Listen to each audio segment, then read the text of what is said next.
Once again, this show validates why it's so good. It's lore-expanding adventures like this that takes intrigue and throws it at you in avalanches. While this one doesn't conclude anything regarding the antagonist and leaves the door open for a return in the future, it still delivers an informative escapade with some great combat and tense, action-heavy sequences, absolutely boiling with excitement.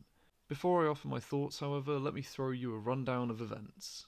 The overarching plot of this episode is Ben learning to respect and understand the responsibilities he has now that he bears the Omnitrix, to stop using it for frivolous exploits and demeaning acts that Max feels insults the very idea of the Watch and the aliens inside it.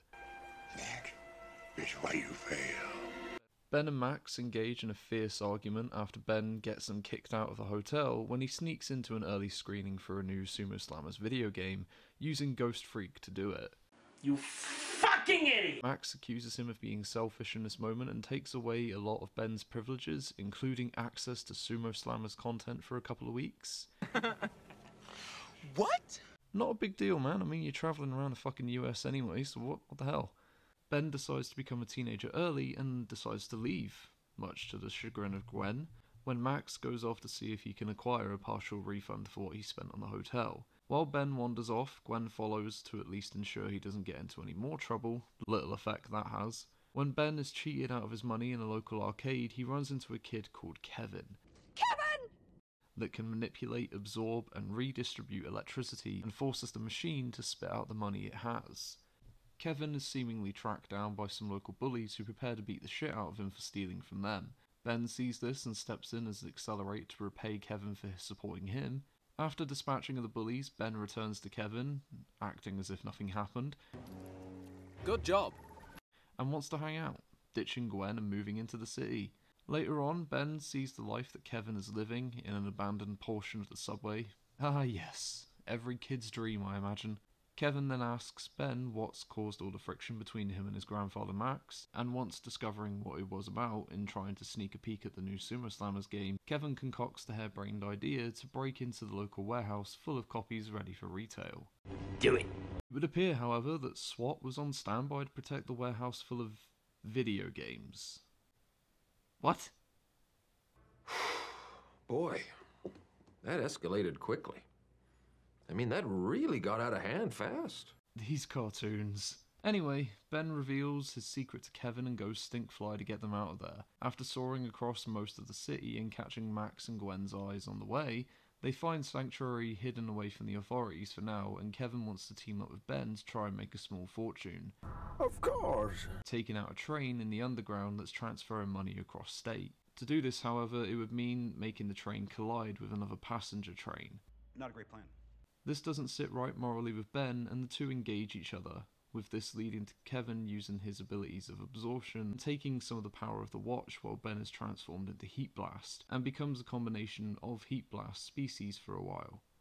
After timing out and getting away, Ben makes it back to the Rust Bucket to get Max and Gwen's support in tracking Kevin down and stopping his rampage through the city. They locate him at the hideout of the bullies seen earlier in the arcade, and Ben steps in his forearms, only for Kevin to once again utilise his abilities and steal that too.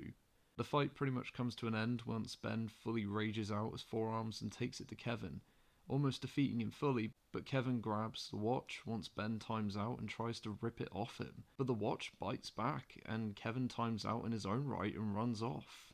Ben apologises and understands that the watch is powerful, and there will be those that will come after it, setting Ben up for the eventual showdown with Vilgax at the end of the series. The episode closes out with Kevin hidden in another subway and seemingly still possesses the abilities of Heat Blast.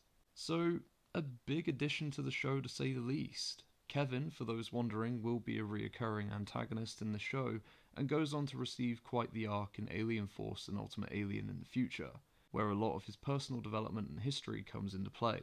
But for now at least, we are given tidbits as to who he is, why he feels how he does, why he acts out the way he does, and he's honestly one of my favourite antagonists in the whole show.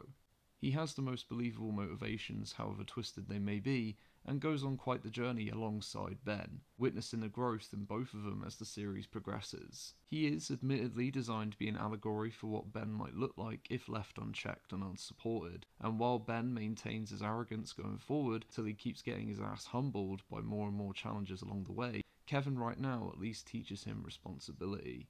I feel that Max was fair in his argument against Ben, as he would have generated a reputation already across America and the world at this point with some of his various forms in what they've been able to achieve. So Max has a point that he needs to use the watch a little more responsibly and take pride in the good actions that he's delivering. The action of the watch against Kevin is a point that cannot be ignored as well. As Kevin attempted to remove it, it battled back.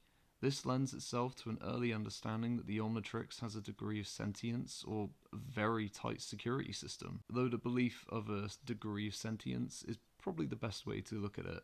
Either way, something to look out for in the future. I love the dialogue in this one. It's corny in places, but the actor they chose to voice Kevin works really well against Tara Strong as Ben. Kevin feels like a natural fit for an antagonist against Ben in this series, and as I mentioned, is kind of an allegory for what Ben would look like if he wasn't supported, and in some ways, you can kind of see this as Ben battling himself against Kevin, so it was a great choice of an antagonist. Kevin is definitely entertaining and the most intriguing addition to the series so far, so if you're excited by his character, get ready for what's to come. That's all I got to say for now though. Leave a like on this video and subscribe for more content, and until then, I'll catch you later.